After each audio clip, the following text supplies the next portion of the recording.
The morning sun cast long shadows across the manicured gardens of Windsor Castle as Queen Camilla stood at her bedroom window, watching the groundskeepers tend to the roses that had been her late mother-in-law's pride and joy. The weight of the crown she now wore felt heavier today than it had in months. In her trembling hands, she held a letter that would change everything. The letter bore the official seal of the Palace Council, and its contents had been debated in hushed whispers throughout the corridors of power for weeks.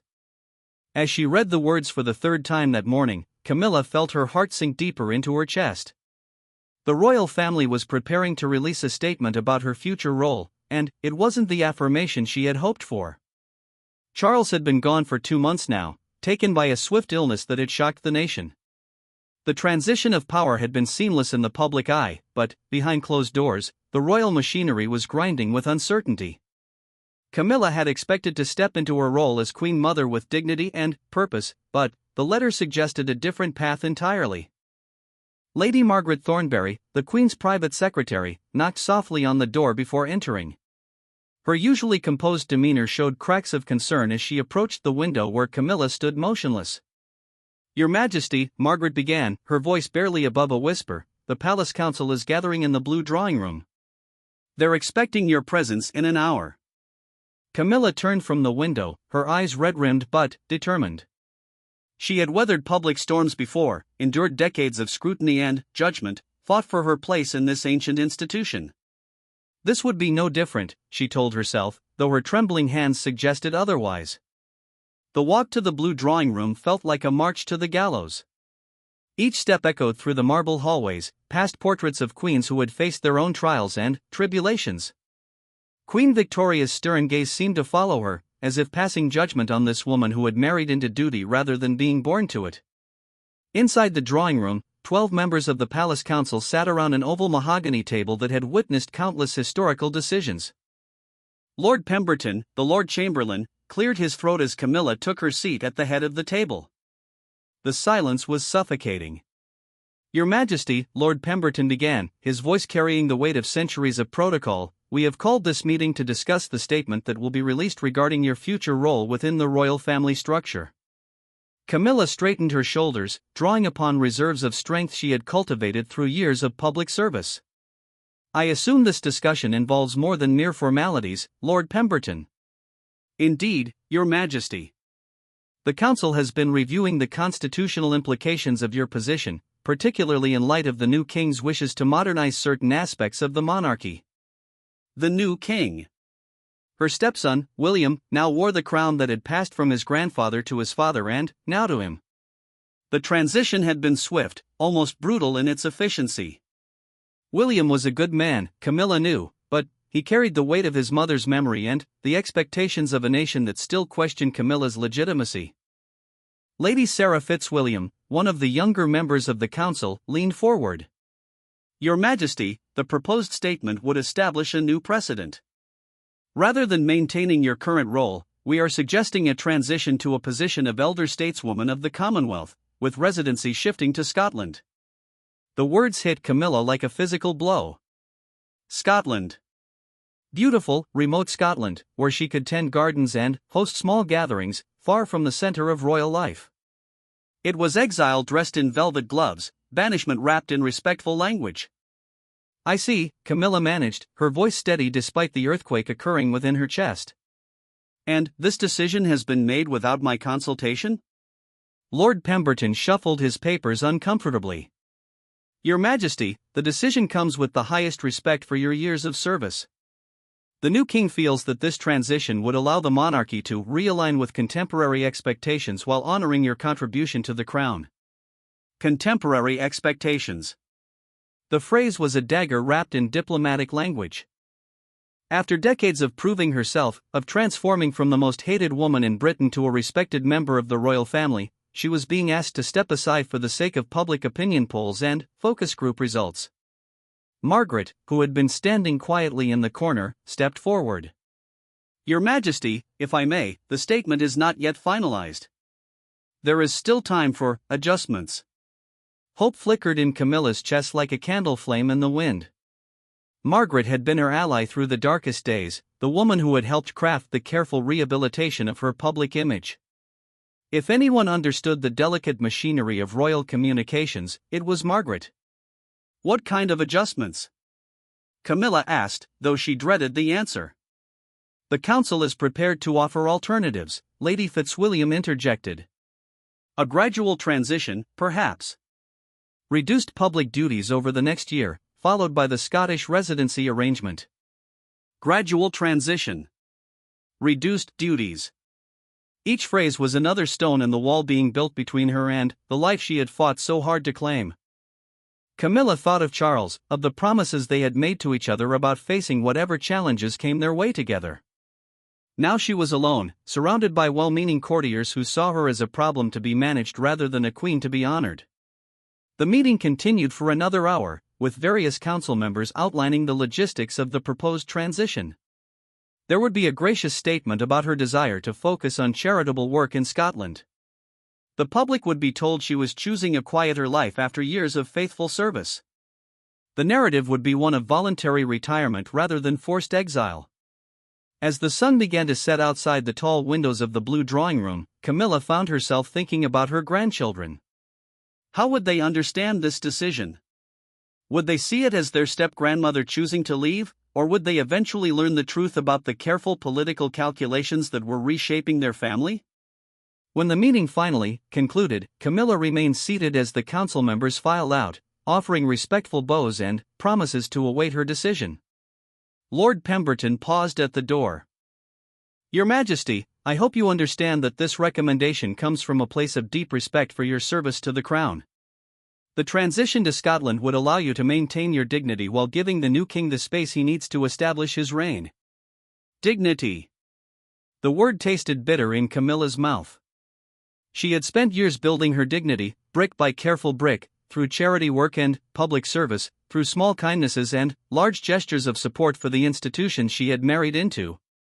Now that dignity was being offered to her as a consolation prize for accepting exile. After the last council member departed, Margaret approached the table where Camilla still sat, staring at her hands. "Your Majesty, you don't have to accept their recommendation immediately. There are other considerations that might influence their final decision."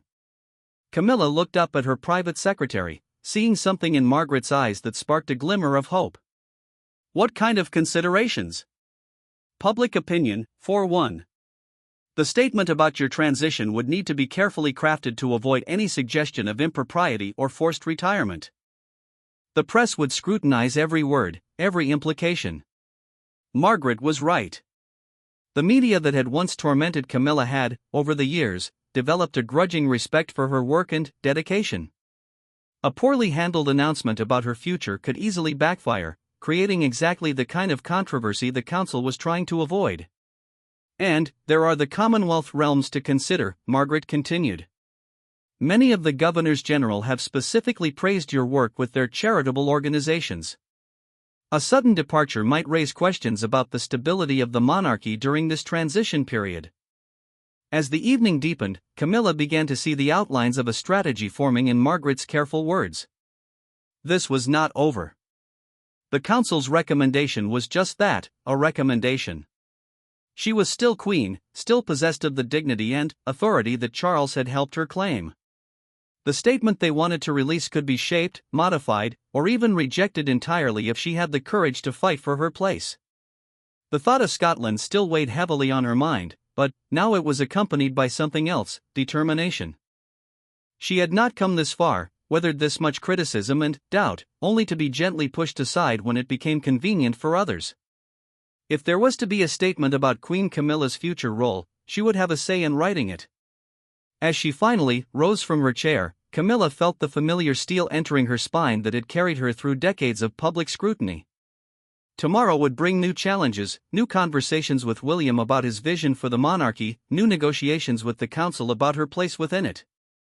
But tonight, she would return to her chambers and begin planning her response to their carefully worded suggestion.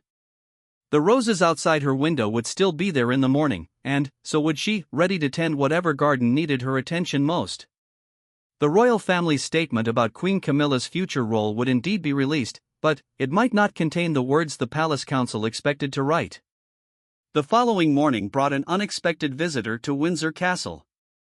Princess Anne arrived unannounced, her practical Range Rover crunching up the gravel drive just as Camilla was finishing her morning tea.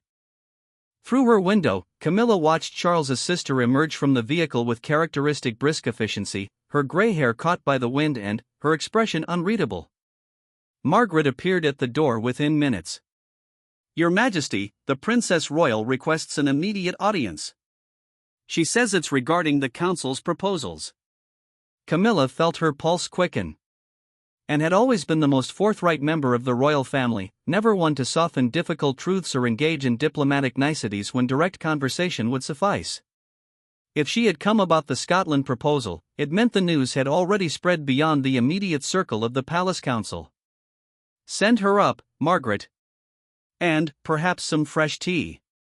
When Anne entered the morning room, she dispensed with formal protocol, settling into the chair across from Camilla with the easy familiarity of someone who had known grief and understood the weight of unwanted decisions. "I assume you know why I'm here," Anne said without preamble, her direct gaze meeting Camilla's. "William spoke with me last night about the council's recommendation. I told him he was being a fool." The bluntness of the statement should have shocked Camilla, but, instead, she felt relief wash over her. Here, finally, was someone willing to speak plainly about the situation. "The boy means well," Anne continued, accepting a cup of tea from Margaret before the private secretary discreetly withdrew. "But he's listening to the wrong voices. The palace council sees you as a complication to be managed rather than an asset to be valued." Camilla set down her own teacup, her hands steadier than they had been in days. "And what do you see, Anne?" "I see a woman who spent 20 years learning this job the hard way, who earned her place through service rather than inheritance. I see someone my brother loved enough to fight for, which should count for something in this family." The validation was unexpected and powerful. And had never been effusive in her support, but she had watched Camilla's evolution from controversial figure to dedicated royal with the analytical eye of someone who understood the demands of royal duty. "William thinks he needs to distance himself from anything that might remind the public of the difficulties of his father's reign," and explained, stirring honey into her tea with methodical precision. "He's wrong, of course. The public has moved on from those old scandals. They judge you now on your work, not your past." Camilla leaned forward. "Then, why does the council believe this transition is necessary?" "Because they're looking at polling data instead of human beings. They're reading focus groups instead of understanding the actual relationship between the monarchy and the people." Anne's voice carried the frustration of someone who had spent decades watching well-meaning advisors misread public sentiment. Margaret returned quietly, carrying a folder of papers. "Your Majesty, I've prepared some information you might find useful." She placed the folder on the table between the two women. "Recent survey data about public perception of your role, letters from Commonwealth organizations, and correspondence from charitable institutions." And gestured toward the folder. "Show me what they're not telling you." As they reviewed the documents together, a different picture emerged from the one painted by the Palace Council. Letters from heads of state praising Camilla's work. Statistics showing increased support for her role over the past 5 years. Reports from charitable organizations describing the tangible impact of her patronage. "Look at this," Anne said, pointing to a letter from the Governor-General of Canada. "He specifically mentions how your visit last year strengthened Commonwealth ties. And, here, from the Prime Minister of New Zealand, thanking you for your work with literacy programs." The evidence was overwhelming. Rather than being a liability, Camilla had become an integral part of the monarchy's soft power, particularly in the Commonwealth realms where her personal style and genuine engagement had won over initially skeptical populations. The council is advising William based on outdated assumptions, and concluded. "They're trying to solve a problem that no longer exists." Margaret cleared her throat gently. "Your Majesty, there's something else. I've been in contact with some of my colleagues in other royal households. The recommendation for your transition has raised eyebrows among several European monarchies. They see it as a destabilizing precedent." This revelation added another layer to the complexity of the situation. The British monarchy didn't exist in isolation, its decisions rippled through the interconnected web of European royal families and, constitutional monarchies worldwide. A forced transition could be seen as a sign of weakness or instability at a time when the institution needed to project confidence. Anne stood and walked to the window, looking out at the grounds where gardeners were preparing the rose beds for winter. "I have a proposal," she said without turning around. "Rather than accepting or rejecting the council's recommendation outright, why don't we offer them an alternative?" Camilla joined her at the window. "What kind of alternative?" "A redefinition of your role rather than a retirement from it. You keep your position and duties but expand them in new directions. Focus more heavily on Commonwealth work, perhaps establish a new foundation for international literacy programs. Give William the modernization he wants while maintaining your place in the structure." The idea had merit. Instead of being pushed into a corner, Camilla could proactively reshape her role to address the concerns about modernization while demonstrating her continued value to the institution.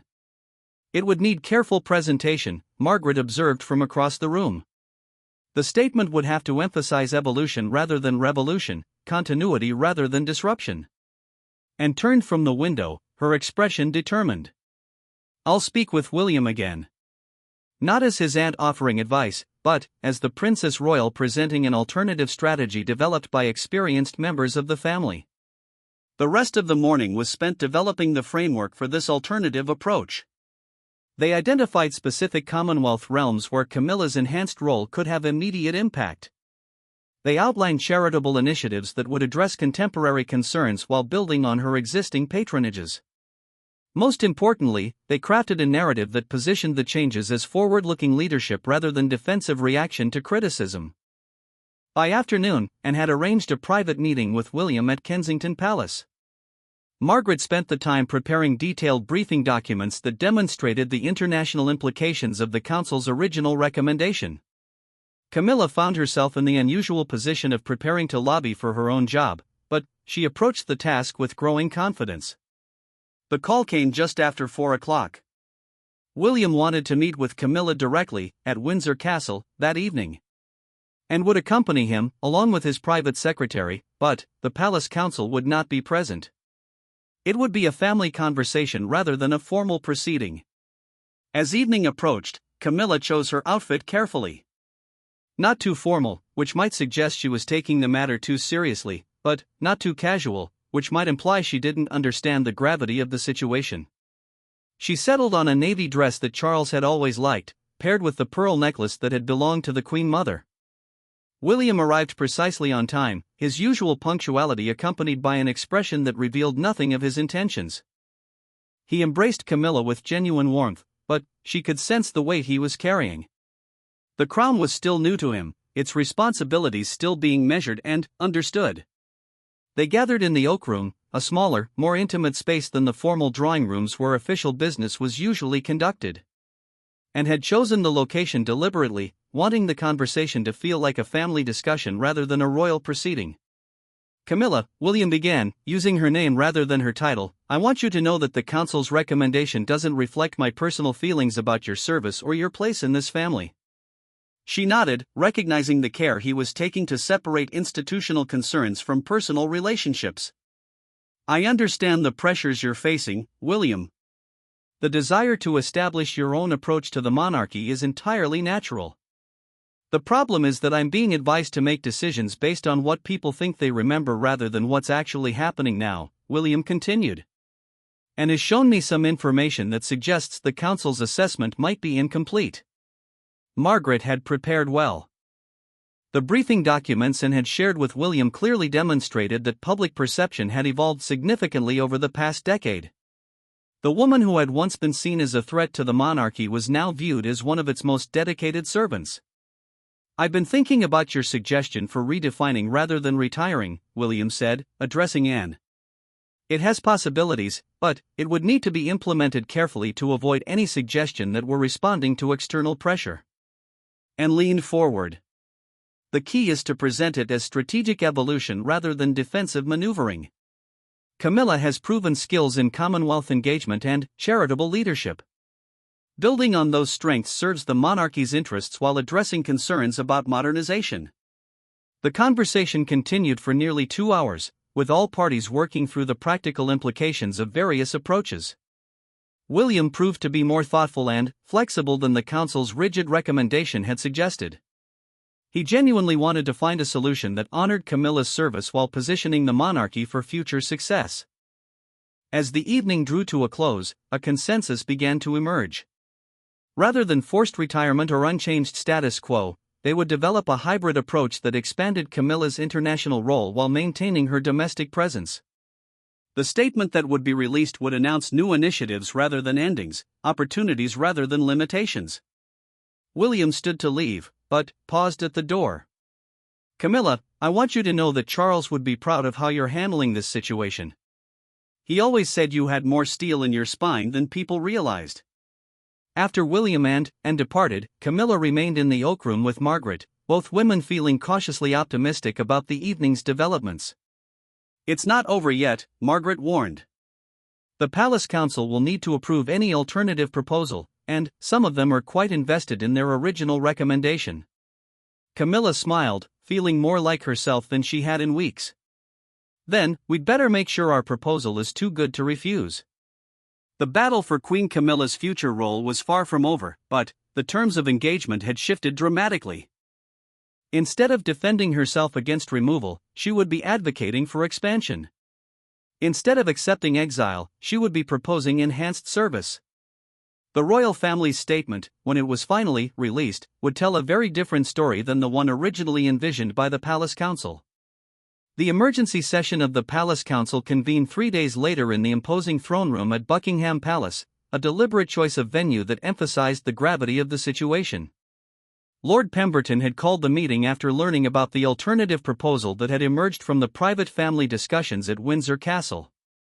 Camilla arrived accompanied by Margaret and a new ally, Sir David Richardson, former ambassador to France and a respected voice in diplomatic circles, and had suggested bringing Sir David as an independent expert who could speak to the international implications of the monarchy's decisions without being dismissed as a family partisan. The atmosphere in the room was noticeably tenser than it had been during the initial meeting. Several council members wore expressions of barely concealed irritation at having their carefully crafted recommendation challenged so directly. Lord Pemberton, in particular, seemed to view the alternative proposal as a personal affront to his judgment. "Your Majesty," Lord Pemberton began with stiff formality, "we have reviewed the alternative framework presented by His Majesty and the Princess Royal. While we appreciate the thoughtfulness behind these suggestions, we have concerns about their practical implementation and long-term implications." Camilla had expected resistance, but she was better prepared now. The past 3 days had been spent refining the proposal with input from Margaret's network of palace communications experts and Sir David's understanding of international protocol. "Lord Pemberton, I appreciate the Council's concerns. Perhaps we could address them systematically," Camilla responded, her voice carrying newfound authority. "Sir David has prepared an analysis of how similar role expansions have been handled by other monarchies." Sir David rose from his seat, his diplomats bearing commanding attention. "Lord Pemberton, members of the Council, I've had the opportunity to consult with my counterparts in several European capitals. The international community is watching this transition carefully, not just for what it reveals about British constitutional practice, but for the precedent it might set for other monarchies facing similar modernization challenges." He opened a leather portfolio and withdrew a set of documents. The Norwegian royal family successfully redefined Crown Princess Mette-Marit's role following public controversies early in her tenure. The Swedish monarchy expanded Crown Princess Victoria's international responsibilities to strengthen Commonwealth-style relationships with former territories. In both cases, the key was evolution rather than elimination. Lady Fitzwilliam, who had seemed more sympathetic during the previous meeting, leaned forward. "Sir David, are you suggesting that the original recommendation would be viewed negatively by our international partners?"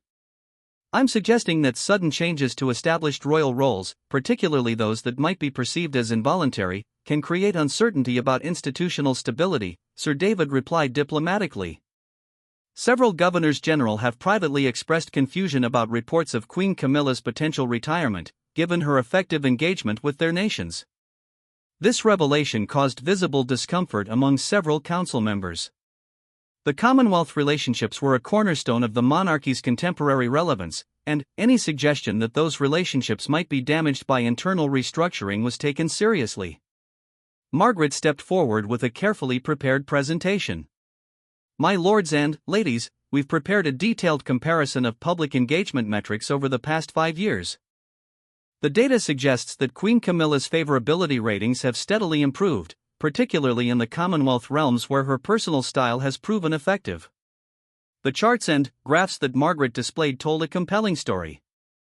Media coverage had shifted from critical to neutral to increasingly positive. Public appearances drew larger crowds and more positive response. Most significantly, charitable organizations under Camilla's patronage had seen increased donations and volunteer participation.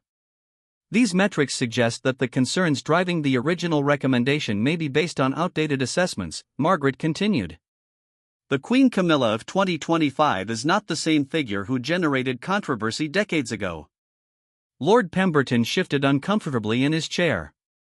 While we acknowledge the improvement in public perception, we must consider the new king's need to establish his own identity and approach to the monarchy. This gave Camilla the opening she had been waiting for. Lord Pemberton, I believe we share the same goal, supporting His Majesty in establishing a successful and modern approach to royal service. The question is whether that goal is better served by removing experienced voices or by channeling their experience in new directions. She stood and walked to the large windows overlooking the palace gardens, where tourists were visible taking photographs through the iron gates. Those people outside represent the public whose support we all seek to maintain. They don't see the monarchy as a collection of competing interests or hierarchical positioning. They see it as an institution that either serves their values and aspirations or fails to do so. Turning back to face the council, Camilla continued with growing confidence. My proposal doesn't challenge His Majesty's authority or vision. It supports them by taking on responsibilities that complement his focus on environmental issues and technological innovation. International literacy programs and Commonwealth cultural exchanges don't compete with his initiatives, they enhance the monarchy's overall impact.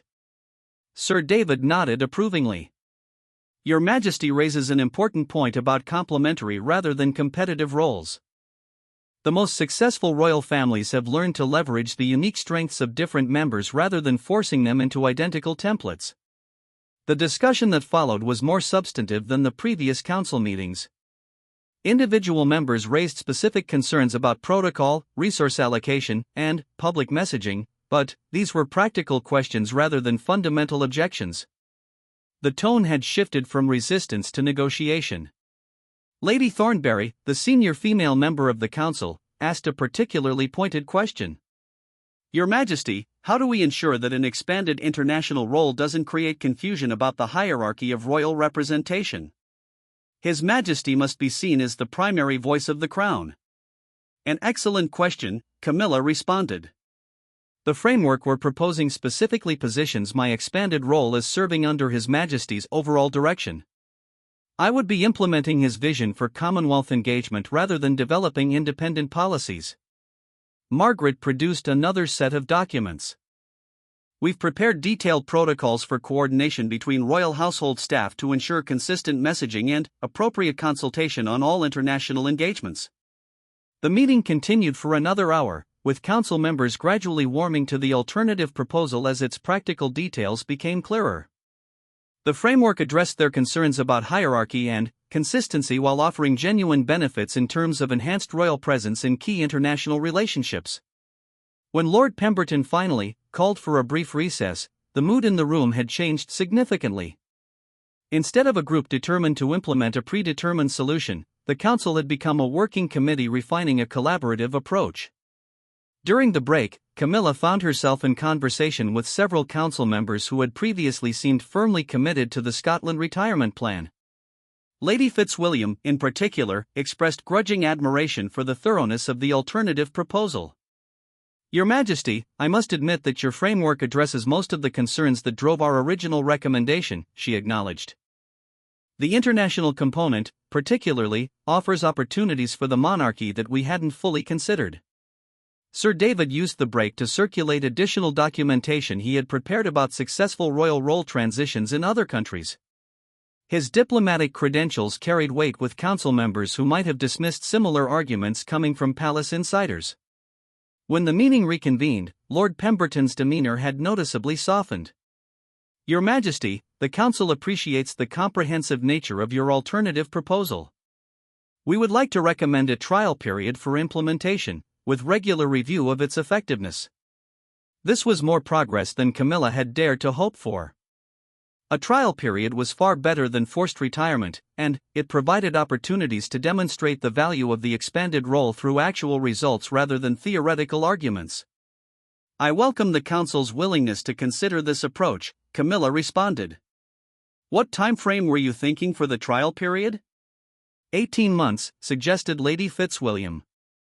"Long enough to implement several significant initiatives and measure their impact, but not so long that course corrections would be difficult if needed." The remainder of the meeting was devoted to practical details, budget allocations, staff assignments, reporting structures, and communication protocols. Margaret took careful notes, already planning the implementation strategy that would transform the proposal from document to reality. As the session concluded, Lord Pemberton approached Camilla with something resembling warmth in his formal manner. "Your Majesty, I hope you understand that our original recommendation came from genuine concern for the monarchy's welfare.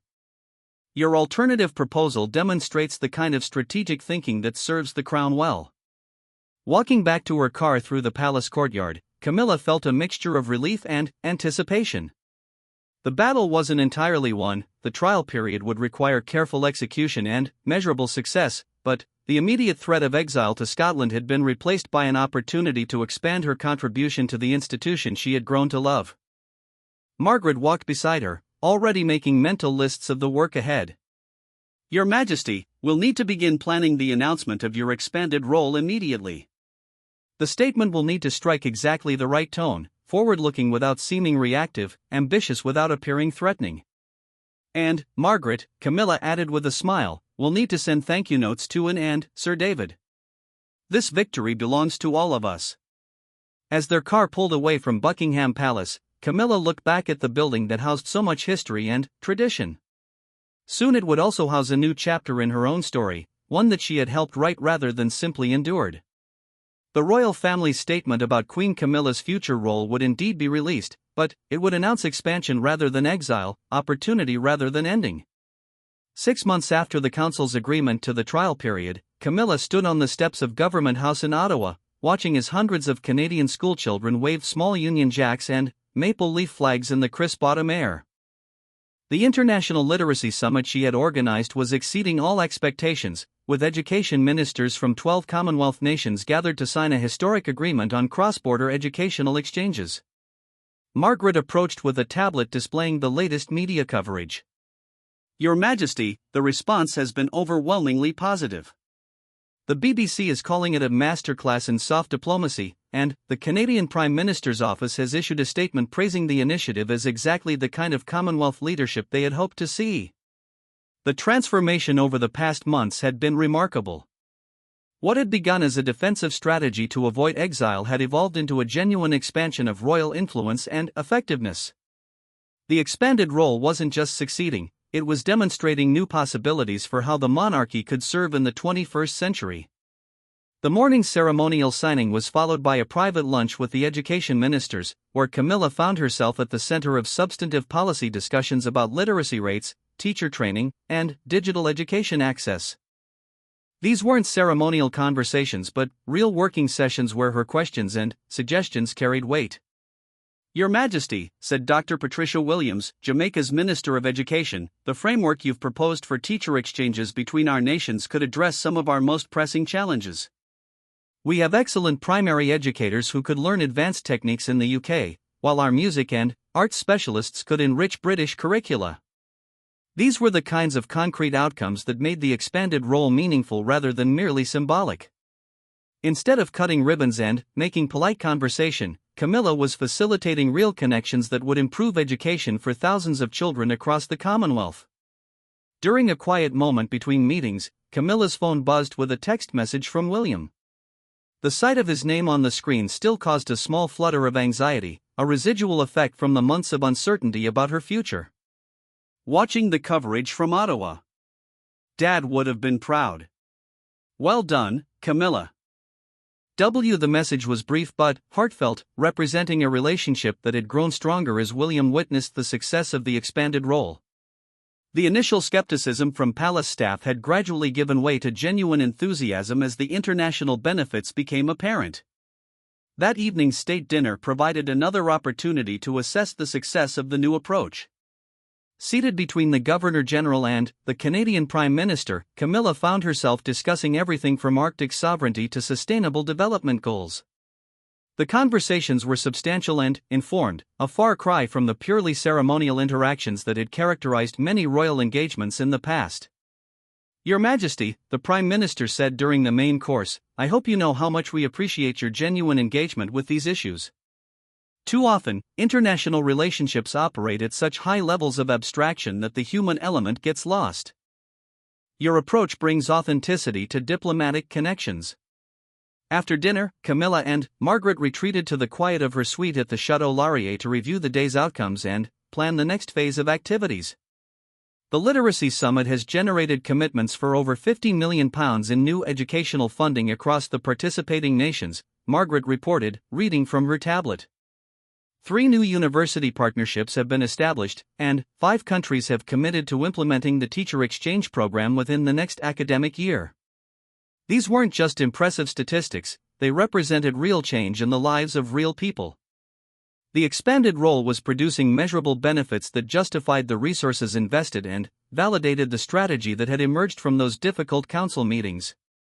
"Margaret, I've been thinking about the next initiative," Camilla said, settling into a comfortable chair by the window overlooking the Ottawa River.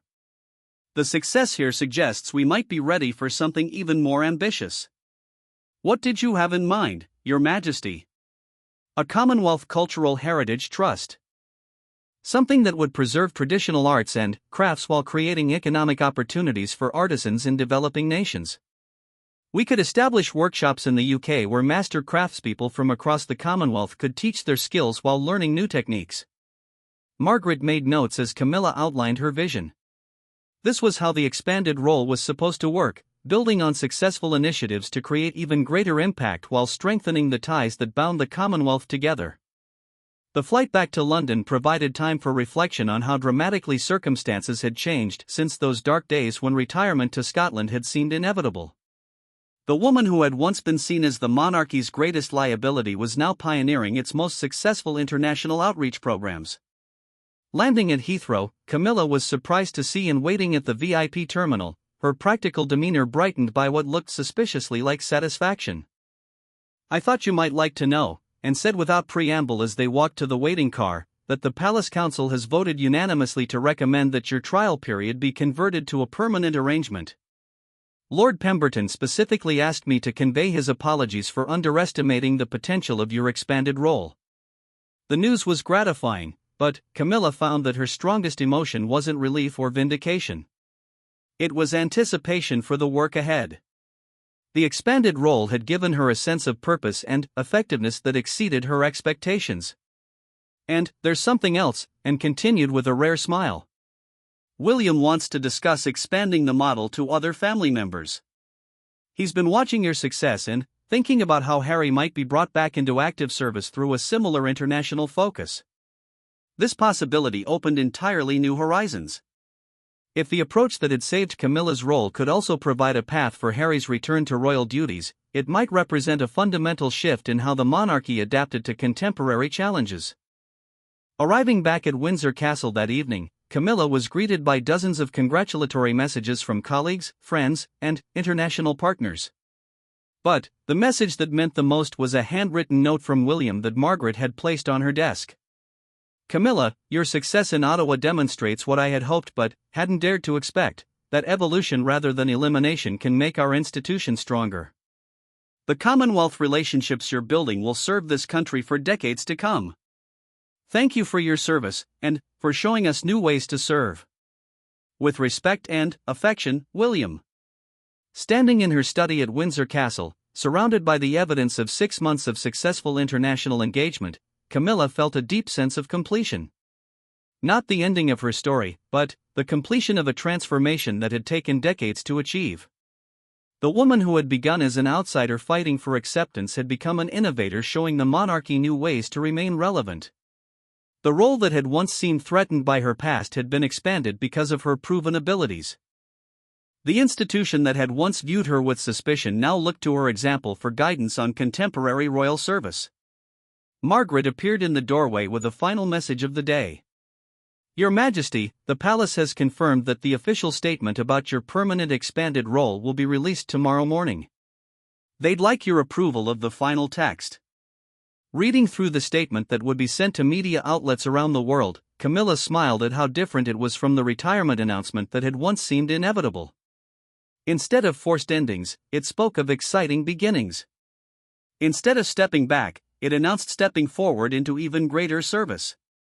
Her Majesty Queen Camilla will expand her international role to encompass enhanced Commonwealth engagement and cultural diplomacy, building on the remarkable success of recent initiatives including the International Literacy Summit and proposed Commonwealth Cultural Heritage Trust. This expansion reflects both Her Majesty's proven effectiveness in international relations and the royal family's commitment to strengthening ties with Commonwealth partners through meaningful, collaborative programs. The statement continued with details about specific initiatives and their measurable impacts, but Camilla found her attention drawn to the larger implications. This wasn't just about her personal vindication or even her expanded duties. It was about the monarchy proving its capacity to adapt and evolve, to find new ways of serving in a changing world. As she approved the final text and prepared for bed, Camilla reflected on the journey from that morning 6 months earlier when exile to Scotland had seemed certain. The transformation hadn't just been in her circumstances, but in her understanding of her own capabilities and the institution she served. The royal family's statement about Queen Camilla's future role would be released the next morning, but its real impact had already been felt in the Canadian classrooms that would benefit from new educational exchanges, the Commonwealth partnerships that had been strengthened, and the precedent that had been established for adaptive, responsive royal service. Looking out her bedroom window at the rose gardens where this chapter of her story had begun, Camilla saw not just the flowers that had witnessed her moments of doubt, but the symbol of careful tending producing lasting beauty. The monarchy, like the gardens, flourished when it was nurtured with patience, wisdom, and the courage to grow in new directions. Tomorrow would bring new challenges and opportunities, but tonight she could rest in the satisfaction of a battle won not through conflict but through demonstration of value, not through political maneuvering but through genuine service to the institution and the people it served. The Queen Camilla who would wake to read the official announcement of her expanded role was the same woman who had fought for her place in this family, but she was also something new, a royal innovator whose success had opened possibilities that neither supporters nor critics had imagined possible.